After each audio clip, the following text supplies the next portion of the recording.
Hello, everyone. Thank you for joining us. My name is Daryl Urbanski, your host as always. And today we have Marvin Recto, co-founder and head of technical design at TerraGrow and Drive Technologies. Marvin is an experienced IT professional with a proven track record of creating and managing successful businesses. He blends business acumen, tech savvy, and innovative ideas to develop and grow companies, focusing on long-term value. Marvin excels in identifying and creating design elements that capture client needs and is known for providing creative solutions to complex issues. With expertise across gaming, consultancy, e-commerce, and more, Marvin is a dynamic leader committed to staying ahead of current design trends and technologies. I've asked him to join us here today to share his story and insights into the future of tech. So Marvin, thank you so much for joining us, my friend. How are you? I'm good. Thank you for having me. Yeah. So how did you even get into this field, emerging tech and business and that? Is this like a family trade? Were your parents programmers or in business? Were they entrepreneurs? Not really. I think it's a culmination of overall experience in the past. Like I started in the BPO industry, and then after that I shifted into IT, and then after that into management, and then basically I've been working remotely for the past I think 12, 13 years now. And then it kind of opens up different fields or different industry, and then I kind of learn from that and then carry over the next one, and then I landed into mobile app. Got it. Got it. So can you walk us through, your initial experience? I mean, I've been working remote for a long time too. What was your first foray into founding a business? Did you have training and support? Did you have mentors and a board to advise you, or did you just like jump in? Well, I think in terms of starting a TerraGrow and Drive Tech. So we founded it together with my co-founder, and then we just realized that we have like complementary skill set that we can bring into the table, and then we form our own company. So I think that's important in terms of building a company. Like you cannot do everything by your own. Hmm. So you need help.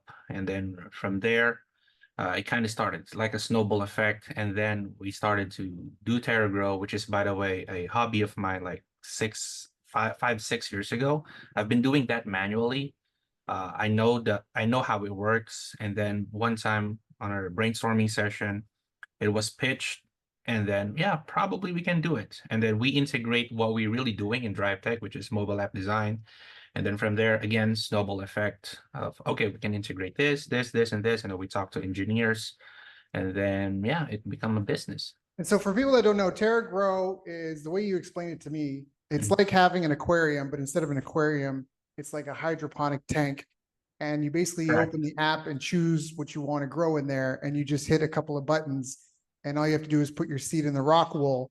And the app, the software takes care of everything else from lighting to pH to all that sort of stuff. Is that fair? You just have to top up the water and fill up the tanks, so to speak, and then just let your food grow.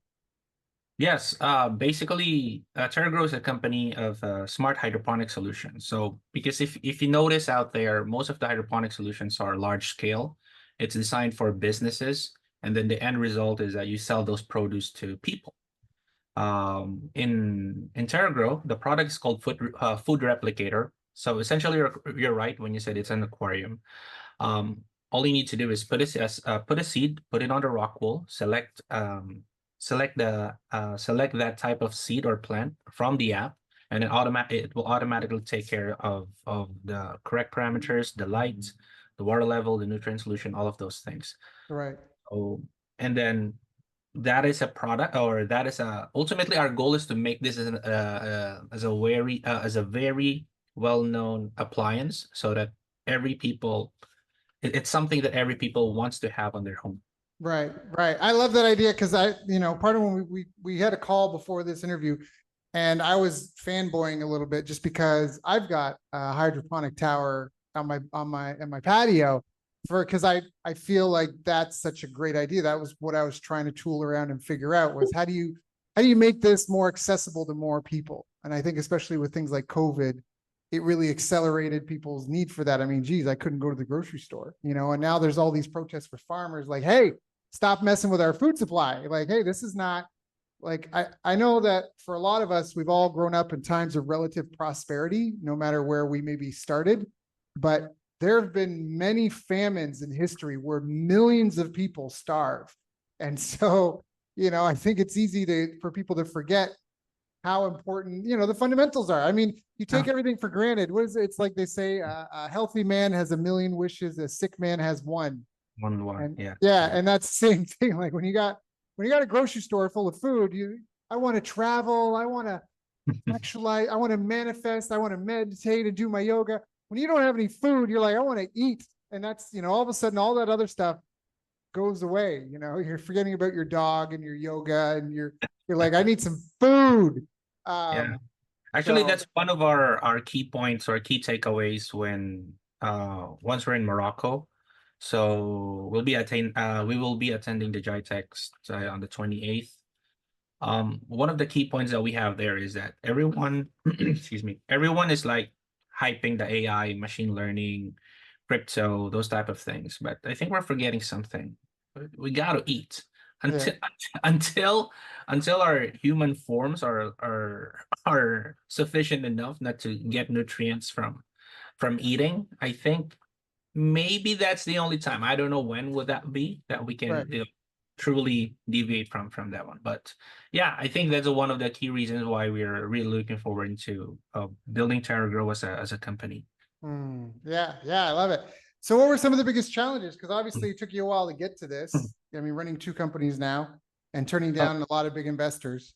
Um, one of the yeah, one of the biggest challenges that we face is that there are no data that are available because we've talked to several universities here in the Philippines and also in US, and then we're asking them if there are data or information available about this venture. So let's say what are the light level or how many hours that a specific plant needs a light, what are the specific nutrients. You can get some of it, but it's not like complete in terms of what we need so that it can be represented well in the back end of the app or in the back end of our design architecture. So we need to build that one, test some out.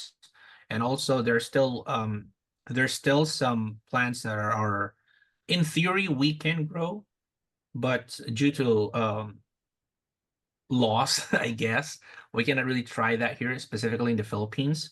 So oh, you're talking about the cannabis. We talked about this before exactly. too, right? There's a lot of we've Exactly. had a lot of interest from cannabis growers, and it's illegal in the Philippines. So we there's have we have a lot of interest coming from specifically in the United States that can right, you grow this? I said in theory, yes, why not? Because the food replicator is an enclosed environment wherein you can grow, you can recreate the parameters, the environments of plants wherein they can truly thrive, right? So right, that's the objective of the box.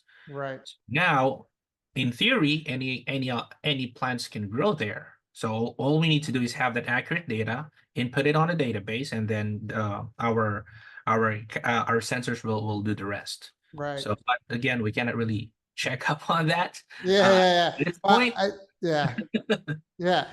The cannabis growers have figured out all those numbers. That industry has everything so dialed Right. in. When I was a teen, I But the may or thing may is, not have been they're not involved. sharing it though. They're not sharing it. They're Right, keeping it close to the vest. right. But another Well, thing that we are trying to build, by the way, is that there's a data collection of data sharing of the the findings or the results that the results that the end user has. Because we think as well, we're thinking uh during this process that what if we gather all those valuable information that will be helpful in the next generation, and okay, this is the best output, or this is the best yield that I got from these XYZ parameters, and then that will just trickle up. So it's not another another thought that I had is that ultimately the old school or the OG farmers will gonna die. It's just the way it is. But there's no way for them to like transfer the knowledge that they have. Maybe by like practice, but how are you going to scale that quickly? By these information, by these knowledge based sharing, and then ultimately, I think the next generation will be like the end result or end user of these valuable information. Right. Yeah, I think things are cyclical, and I think we're headed back towards embracing It's a lot of, inevitable. yeah, I like you mentioned, it's all over the world. A lot of the farmers are retirement age, and there's no one that's trying, everyone's trying to become a millionaire, with the next app.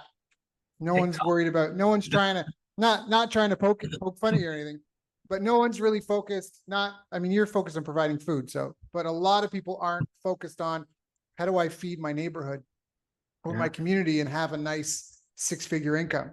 Like people aren't even thinking about that kind of thing. So that's very interesting.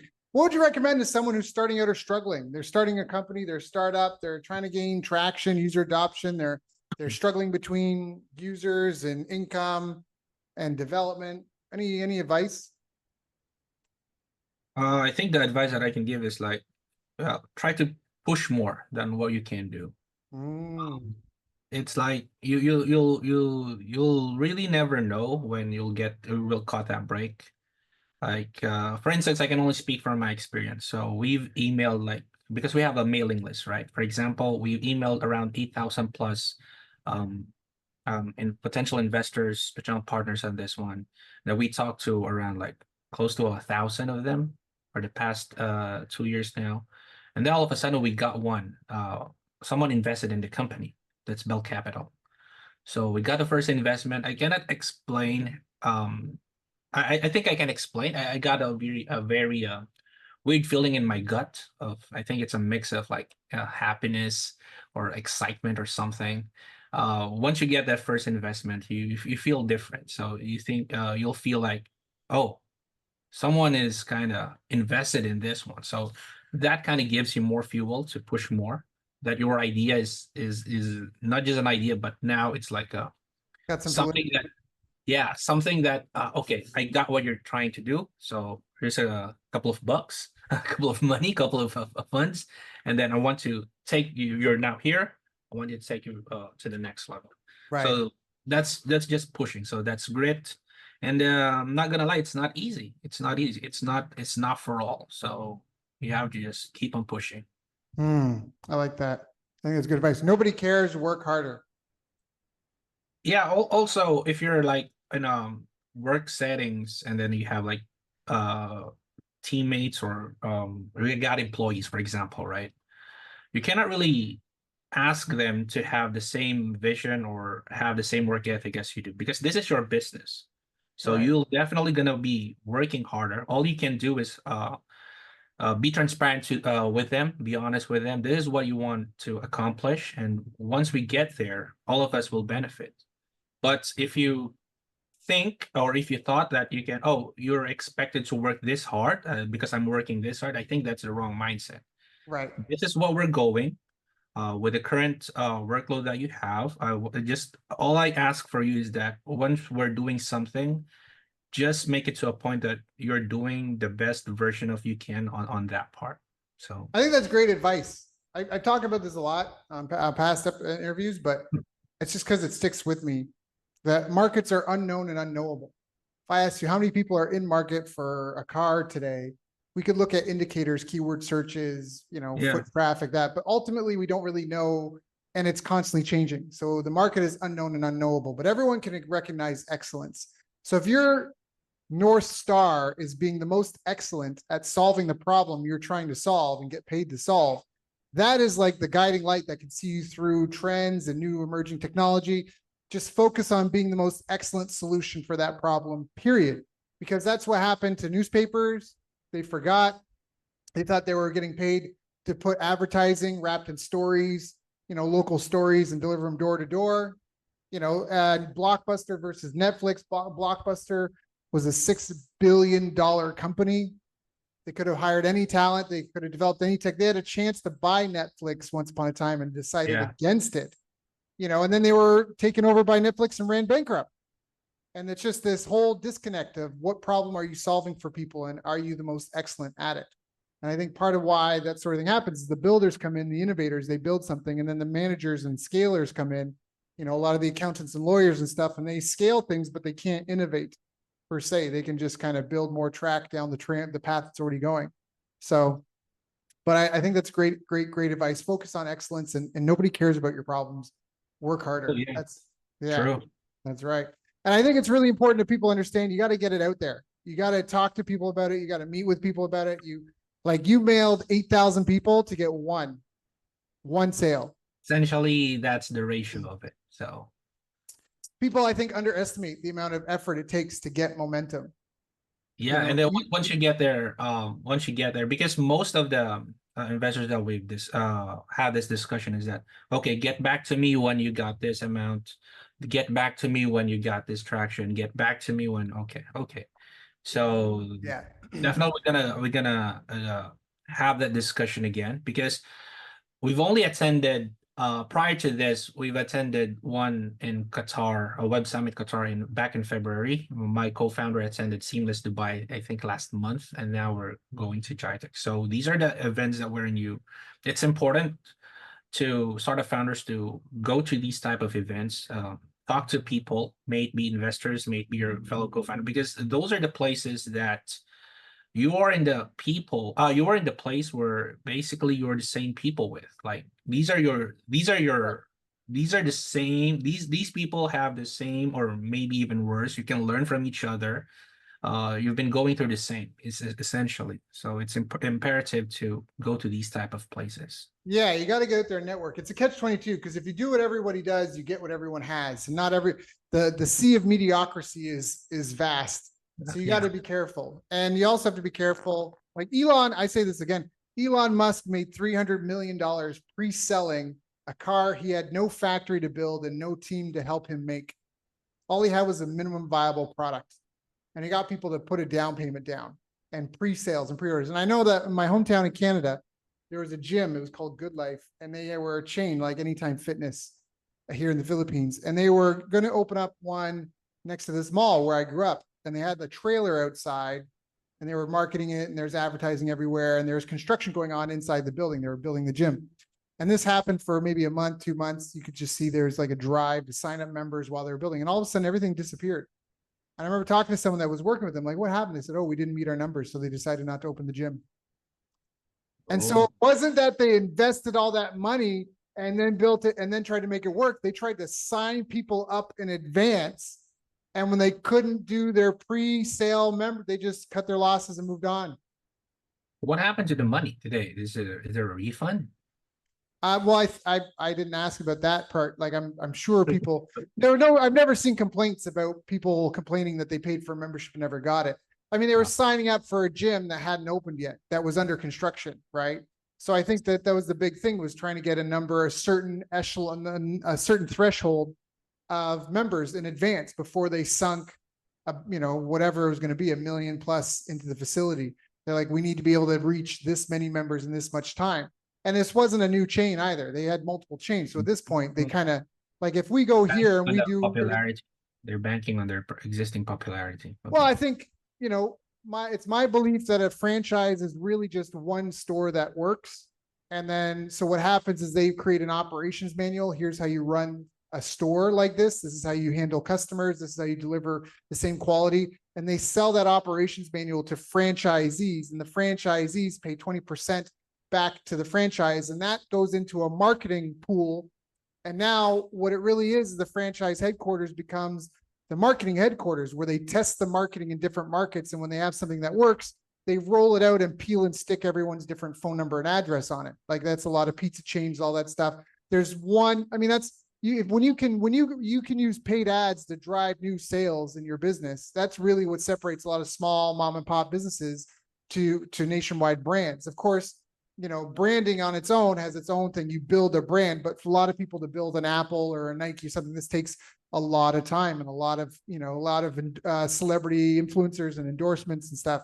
But in the short term, I think it's really just about what's the offer that converts, right? What problem are you promising to fix for people, and are they willing to pay for that to be fixed? And how many people would put a down payment on it? There's always early adopters. So there's a catch-22. And like you said, you had to do, a lot of these people came back and said, come back when your idea is more polished. Come back when you got to be careful, because there's some people that are just parasites. They just want to make a buck. And so they want you to come back when you already have taken flight. you're already a guaranteed thing. You're already growing, and they just want to put in $1 and pull it $1.20. And at that point, you don't even necessarily need them, but you may not know that, type thing. And then there's the people that have vision with you and see the idea, and they, are on a similar mission, and they'll Yeah. invest early to get things off the ground. And there's a difference. So it's a bit of, I don't know, there's a lot of different ways to plant a tree, I guess they say. But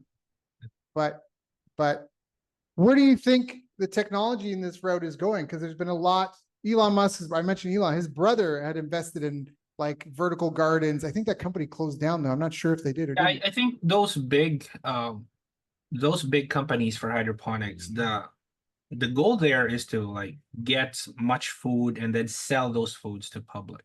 Right. What we're trying to do is that we are empowering everyone to have their own, because you cannot really consume, let's say, 100 kilos, 100 kilos of tomatoes for Right. just by yourself, right? So instead of still relying on businesses to buy your produce, why not have your own? It may be a little bit smaller, and then it started and then after everyone have that mindset, or got that mindset of making their own food, and then it will trickle down into, okay, maybe your next door neighbor is growing this, so you can trade of some sort. So essentially, we're bringing in the old school or old ways of like barter, like trading of crops. I think it's a good way to build a community. And then with the power of the platform that we're building, we're also integrating other features where you can see people with like fresh crops. You can trade in with them. You can meet with them. So instead of like your traditional community on social media, where all you can see is hate, vitriol, those type of things, you'll see, Jimmy here is like harvesting 5 kilos of lettuce, for example. So from then you can have like notification on your phone as well that, okay, so this just like maybe the next block, a couple of meters away, maybe you can hit them up, introduce yourself, and then build a good relationship based on the crops that you have. So it's a combination of those, and I think by integrating technology and farming, it also helps the next generation not to get bored, essentially, because nobody wants to work in farm, at least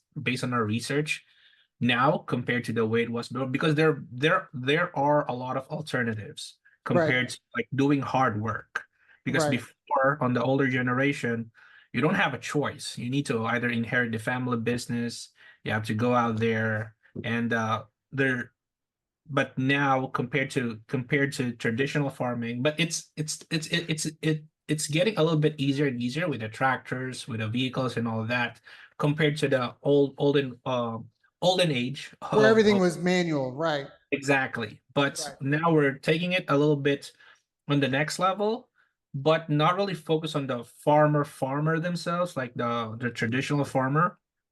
It's more of like the household. So that's why my best way to look at it, or if I'm being very optimistic, is that I want Food Replicator to be something synonymous to a coffee maker or microwave, that everyone is familiar with it, so they can have like a little bit of space allocated to it on their house. Yeah, even if it was just for herbs, fresh herbs are amazing, and there's a ton of health benefits from fresh herbs too. Never underestimate a good fresh basil and spinach. Like right?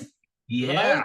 There we go. Talking my language. No, we had another guest on here. I told you about him before. He's out of Canada. He had done something different, but it was a similar idea, empowering people to have a low maintenance tech influence sort of home garden type thing. And that he did really well with that. So no, I think there's a ton of potential in that.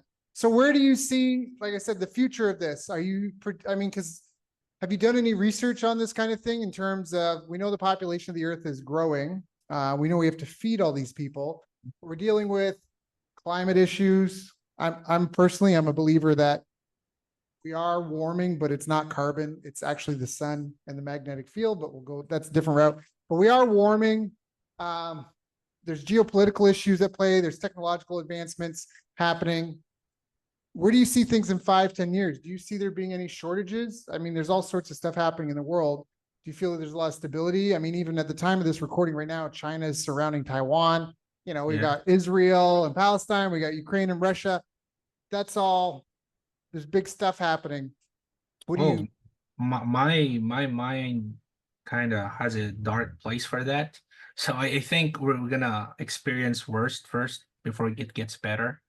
And then the not just the statistics, but I think what's happening right now, it's more of like an influence by by people in power that we're not really aware of, so to speak.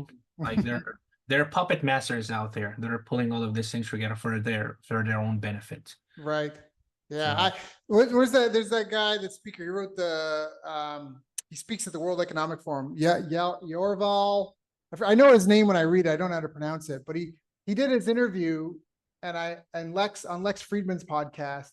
And I was really upset because I felt like Lex was just licking his balls because he's like, there's no group of elites that are making decisions that impact the rest of the planet. He's like, that's just a conspiracy theory. You don't have a group that makes decisions that affects the whole. And I'm like, how is Lex accepting this? Like, what about a school board? What about a president yeah. of a country? What about a general of an army? What about the CEO of a company? What do you mean? Like, what about a board of directors? What do you mean there's no group of people? What's the United Nations? What's the G7? What's the G20? Like, how did Lex sit there and swallow this guy's cock telling him this and just, yeah, you're right. Yeah, it's totally confused. Yeah. I was so mad when I saw that because I felt like this is paid propaganda. I felt like this is like paid propaganda, or Lex was just really embarrassed or shy about upsetting his guest when he said that. And because I get what Yuval Harari or whatever his name is was trying to say. He's trying to say that what people think, you know, about this isn't true, but the way he said it, there's no groups that makes decisions. There's even mathematicians out of Switzerland that did a study called methods of corporate control. I think it was corporate. I'm sorry. Are you talking about BlackRock, ESG, those? Yeah. So there's mathematicians out of Switzerland, and they just took an analysis. Yeah, network of global corporate control. The network of global corporate control. Stefania Vitali, James Gladfelder, Stefano Battiston. These are guys out of Switzerland. They did a study. They're scientists, they're mathematicians. They did a statistical analysis and looked at this, and their estimate is that about a group of 800 people control 51% of all the stock of all the companies just by owning companies that own companies that own companies. I read that type thing. I think those big companies, last time I read that, I think they own like 75% of the like the Fortune 500. Right. Right. And it's That's because they crazy. own all the stocks and all the companies that invest in it. And it's a And big, that's crazy. yeah. That's crazy. So Right. slice of wealth Well, just for the you have to remember the reason why there's a first and third world and no second world is because the first world essentially, and I don't blame, like I'm Canadian. I don't blame my fellow Canadians for this arrangement. We're just a British colony, but it is the history of things. Like France showed up to Haiti with a bunch of battleships and said, "Hey, you're now a French colony, and 40% of everything everybody makes here is ours. And if you say no, we're just going to kill everyone and move a bunch of French settlers over here. So what do you want?" And they signed the contract. And so now that's it. And so 30-40%. There's all these tariff agreements where countries have to buy rice, even though they sell rice, they make a surplus because they have to prop up the economy of some other country. And it's all this non-meritocracy, just protectionism type thing. And so we're all just colonies. That's part of what's going on in Canada right now. If you listen to the oath, there's a video on YouTube of Justin Trudeau swearing in as prime minister. And he says the oath. And the oath he says is the oath every prime minister has said when they get sworn in. And when you listen to it, there's nothing there about Canadian people. It is all about the Queen and promising to keep her secrets and being loyal to the crown. And like, it's all, and people are like, oh, it's just, whatever. It's just a ritual. It doesn't mean anything. I don't know. I think it does. I think if you take a look at what's happened to Canada, I really think it does. I think it means that the government's collecting tax money. Canada, you pay something like 30%, 50% in tax. So if you pay me $500, I got to pay 50% of that in tax, income tax. And then when I go spend money, I pay 15% tax, sales tax. So now I'm paying 15% on that, like inheritance tax. It's all these taxes everywhere. And all the money goes to the government and they get to choose who they spend it with. And it just happens to be companies that happen to be owned by cousins of people that work for you. Like it's just a giant, let's take the wealth from this group and put it to that group. And it's the colonialism never changed. Yeah, My, and in my you're mind. Yeah. got rich. Yeah. Yeah. The positions of power are not the ones that we vote on. That's why voting isn't Oh fixing the yeah. problem. That's Oh why yeah. everyone's like, this time I'm going to vote. It's going to change everything. Like, it's like fighting a forest fire with a garden hose. Like, you're just, what are you talking about? Sorry, I didn't mean to take the conversation there, but obviously No I went worries. somewhere. Um, it is what it I, is.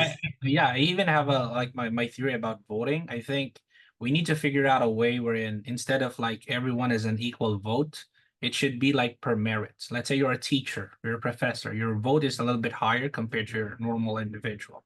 If you're a doctor, because you need to have because you have a lot of a say on these type of issues. Let's say, for example, I don't know the math to do that yet, but I think every individual, depending on their profession, should have like a grading system of some point, and then they can vote on Ah, because special you're more topics. knowledgeable about Yeah, X than someone yeah, else. Yeah, that makes sense. That's tough because you have to get everyone to agree on everything. That's part of why yeah. I think I love the free market system. I'm a bit Yeah, but sometimes freedom is just an illusion. So it's not really freedom. It's like a preset of what will happen. It's like putting the mind of public at ease that okay, this is the end result that they might get, but what do you mean? ultimately it's set. No, the context of freedom itself, like okay, so we're really free to do this, this, and this, but again, back to the puppet master. Right, Someone has already predicted that will happen. If that didn't happen, this will happen. So they right, have the outcome either or regardless of what you've predicted. So right. Yeah, I think a big key to this is who are it has to be a meritocracy. It has to be in pursuit of truth and excellence. And we have to get away from rent seeking behavior because rent seeking is just wanting to extract something for personal gain without adding more value to the system. It's essentially yeah, a parasite based mentality. Like if you're a landlord and you're providing security and you're making sure the facilities are great and all that, that's fine. But if you are just trying to extract all the money you can from the asset you've built, and yeah, who cares if if your plumbing's backed up for your tenants, it's like that sort of thing. Like it's just a parasitic thing. It's not, there's no value in that sense. And there's a lot of people that get in those kinds of positions either because they don't know how to innovate, and there's a fear, right? A fear of poverty, a fear of desperation. So and we're not going to solve the world problems on this podcast, but I think these are the conversations that more and more people need to be having, because anytime master planners have come in, it's always ended in death and decay and chaos. That's the whole socialism, communism. It's all about give everything to the smart people and let them do the master planning. But the problem is that just like with farming, right? What works to grow crops in my local climate may not work just even exactly. 30 minutes down the road. They might be at a different elevation. So there's Yep. all these, this is where master planning just causes millions of people to die. Anytime anyone's really tried to execute it, they have these empire builders. The empire builders always forget about agriculture and the people. And that's why excellence, letting people vote with dollars, let them choose on the most excellent solution for them, as opposed to enforcing stuff, you Yeah. know. And that's I think a really important where we need this marketplace of ideas, but you got to watch out for crony capitalism and protection. I don't know if that's a word I'm making up, Yeah. but It's protection. I think I said this to my co-founder as well. If all the startup founders or if all startup founders get the necessary funding that they want, I think the world will be a better place because we're the movers of the civilization in terms of like the technological aspect of it. Once we once we at least have a foot in the door of what we're trying to do, and then people kind of see uh that innovation that we're trying to push. Not just TerraGrow as a company, not just Food Republic, but I think most or maybe not 100%, but maybe 90-95% of these startup founders are really trying to do something good, Right, or ideas are really valuable because there's still some there's still crazies out there. I'm not gonna lie. right, right. But I think for most of them, for most of us, we're really trying to advance the cause advance what we believe. We believe in something. I think that's good. So something to look forward, something to achieve, and then most of the, especially the early ages, it's just the funding that kind of slows down the progress that we're trying to do.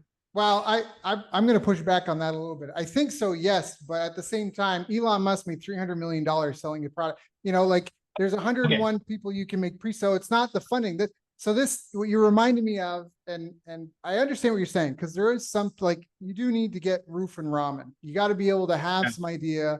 I mean, it's the whole concept of, I mean, when a parent has kids, you got to provide for your kids so they can learn enough and figure out what they're going to do. You can't just have a kid and throw them out in the world and, hey, go work. They have to figure out, like, and I understand that that's a part of it as well.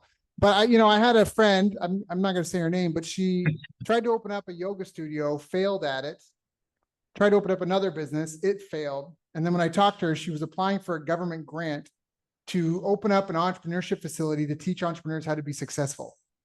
Yeah. And I felt like, so wait, you've had two, and I didn't say this, but in my mind, I just helped the company do $1 million in sales. And I was like, so let me get this right. You failed in business twice. So now you're asking for government money to pay you to create a facility for you to teach people on how to be successful in business. And I was just like, there's just so much wrong with that scenario, like in my mind. And that's part of the whole proof. People will pay lip service, you know? Okay. So I have a quick rebuttal for that Elon Musk. Yeah. What do you got? So the thing about Elon Musk is that he's already Elon Musk. He got all the necessary connection for marketing, right? For Tesla. Because before he built Tesla, he already got PayPal and other bunch of companies. Right. So Elon Musk is in a power position that whoever he talked to will ultimately cave in.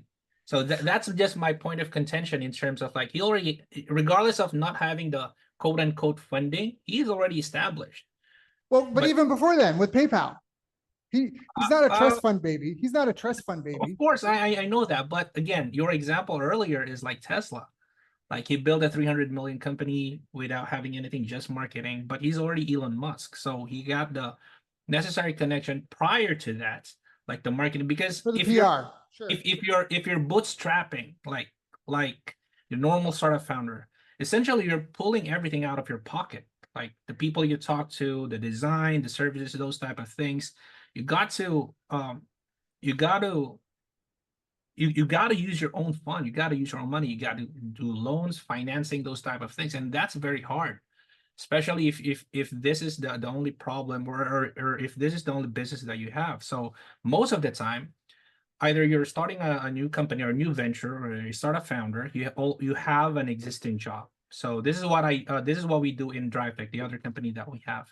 So whatever it is that we've learning in TerraGrow, we kind of sharing it to them. Oh, you need to have this, and this. So you have two options. You can do this on your own, or you can partner with us. So these are the type of things that we're willing to share in terms of, like, the people that have the same journey with us. So right now we have a couple of ventures that we're helping in terms of building their company, because I'm not saying specifically me. Sure. I'm not saying that this is the best. I know all of what's happening, but this works for us. So you can have an option to try this out, or maybe during the process you can make your own adjustments here and there, and ultimately share those information to them as well. Right. So you're talking about with the Terra, with your hydroponic system. You're sending it to people with default settings, but what you're hoping is user generated data to feedback on what worked versus didn't work with. 100%. And I think that's a great thing, because you're a platform. It's not just a product. It's a product, but it's also a platform, because other people may have other versions with other sensors. And it's just like, it's like 3D printers. There might end up being 5 different main types of food replicators, but ultimately you're building a platform where people share data, and it preloads the settings into the thing. And that's, I think, a really valuable thing. Yeah, there's infrastructure build for sure, 100%. So there's not, like I said, there's more than one way to plant a tree. But I think when I talk to a lot of the business owners I talk to, the reason why they fail is they spend all their lives cackling in a closet like mad scientists about this wonderful thing they're going to bring to the world. And they're not talking to the people that it's supposed to be taking care of or serving. And that's a big part of it. And that's that you know, I remember earlier on, they were talking about, you know, when you have an idea, you need to go get, you know, 100 deep dive surveys, and all these people going, well, how do I get 100 people to tell my surveys? And I'm like, well, how are you going to make 100 sales if you don't even know how to get 100 surveys done? Like, the survey is free. It just takes a couple of minutes. If you can't go get 100 prospects to answer your survey, to understand your prospect better, how are you going to make 100 sales? Because what percent of people of leads that you get, do you think you're going to be selling 100%? You know what I mean? 200%.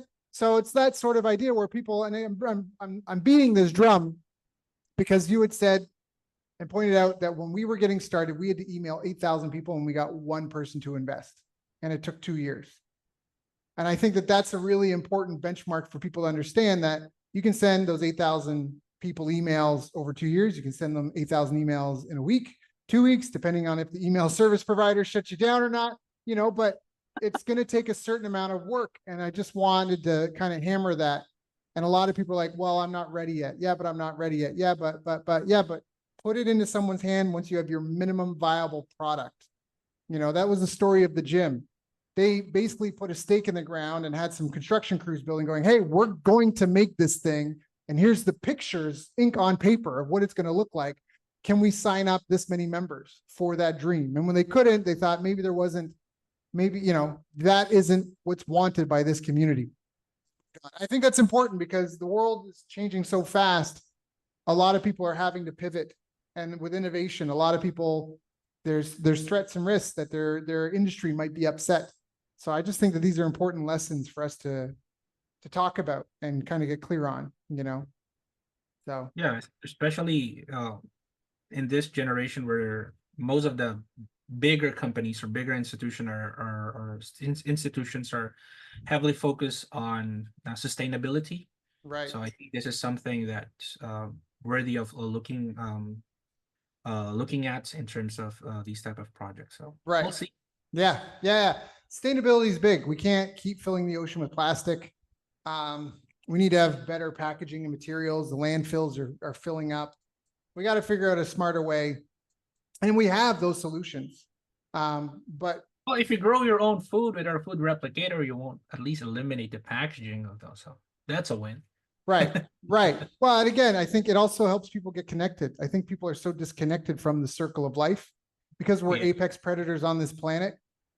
People are so detached from understanding how the circle Or are we?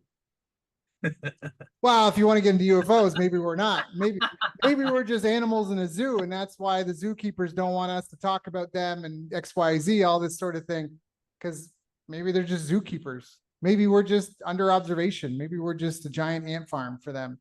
Who knows? Maybe they're cultivating souls. That's part of the conversation we had before. Maybe they're cultivating souls. Maybe some are trying to get lean us one way or another, you know, type thing. Yeah. Maybe they harvest souls. You could say that, like, it's kind of what's happening when people talk about God and the devil. The devil's trying to harvest one type of fruit, and God's supposedly trying to harvest a different type of fruit. So we'll see. Yeah, it's interesting. It is interesting. Our brain did suddenly jump all of a sudden, so something happened. Anyways, this has been very interesting. What are some of the skills and behaviors that you think are most important to develop walking into the future and developing a business in today's day? I mean, you talked about, you know, grit and commitment, but to really hit the nail on the head, can you speak some more to some certain skills that you feel are important to develop?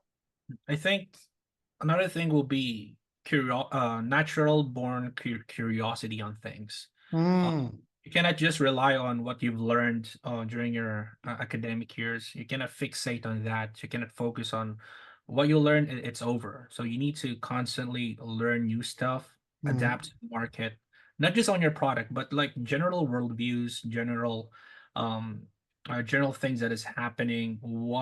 How can you pivot or transition into certain issues, not just on your business, but I think generally in life.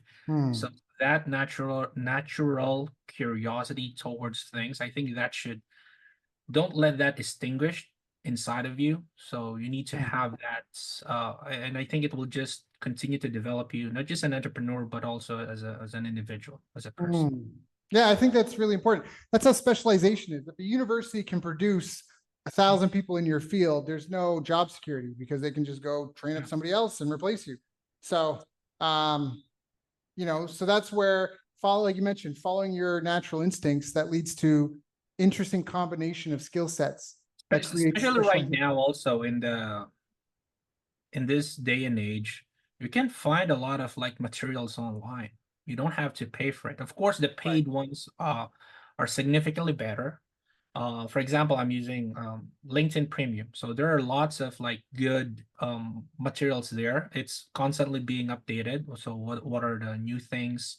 What are the industry standard in terms of uh, being implemented. So you need to have those concepts, and then you need to have trade-offs. So let's say, for example, before you're watching like Netflix 5 hours a day, so at least introduce 1 hour of like new learning new skills, and Mhm. then eliminate 1 hour on that one, and then those build good habits in terms of you need to have. We are all given 24 hours a day. Right. So how are we Right. gonna how are you going to spend that is solely up to you. So you cannot really complain that I don't have time for it. You can make sacrifices, you can make those changes, but Right. it's hard to pull those time. Like, oh, is this really important to me? Is this really helping me becoming a better Yes. individual? So those are the trade-offs that you need to make those decisions. I agree with that 1,000-fold. Time commitment, time management, and energy management are Oh yeah. underappreciated for exactly those reasons. And you have to understand. That's the reason actually why I decided to work from home. Like the traffic is crazy Yep. here. So when I started, the commute time is around 3 hours back and forth, and and I'm lucky. Yeah. Sometimes it goes to 5. So plus the 9 hours. So that's around 11, 12 hours of your life. That's half day, literally Yeah. half day of your Yeah. life. Yeah. And you work in traffic, and then you're gonna sleep 8. So you have like 4 hours. And then what about your prep time? What about the other things that you need to do? So essentially, your entire day is just gone. Like Gone just to go to that's work it. and come home. So Yeah. that's why I shifted into this. This I think work from home is like valued during the pandemic times more compared to the way it was, because they Yeah. didn't Oh, for sure. realize that you can have more time with your family Yep. compared to like going to the office. And then another thing is that you can get like 2, 3 clients depending on what your workload is. So you Yep. can get more money as well if you ventured into that. So I have several batchmates and classmates that's kind of exploring these work from home Mhm. during the pandemic season. They've been asking me where to get this job, blah blah blah, those type of things. So they're very appreciative on what are the benefits of that, and they Yeah. didn't know that before. Right. Right. Your time is something that you cannot really, when it's gone, it's gone. You cannot Yeah. really, unless we invent time travel. So It's but coming eventually. It's coming. time is something that you really need to learn how to manage and make those sacrifices. And speaking of time, I want to be respectful of yours. So I know we're coming up to the hour. This has been a great call. Marvin, is there anything I haven't asked you that I should have asked you? I think we're good. So I Yeah. don't. If people want to learn more, if they want to get in touch and find out, if they want to learn more about TerraGrow or talk to you about app development, what are the best ways for them to reach out? Okay, so as I've said, we've been visiting GITEX for on the 28th of May. For more information, you can visit our website at terra-grow.com. And then also you can visit our website for app design and development at drivetechnology.co. So that's One word, drivetechnology.co and correct. Terra, TERRA dash grow.co, correct? .com. Oh, TerraGrow is, dot yes. com. Okay. Terra dash grow.com. TERRA dash GROW.com. Marvin, thank you so much for joining us. It's been an honor and a pleasure sharing this space with you today. Thank you for coming and having this chat. And I wish you all the best in your ventures. Thank you. Appreciate it.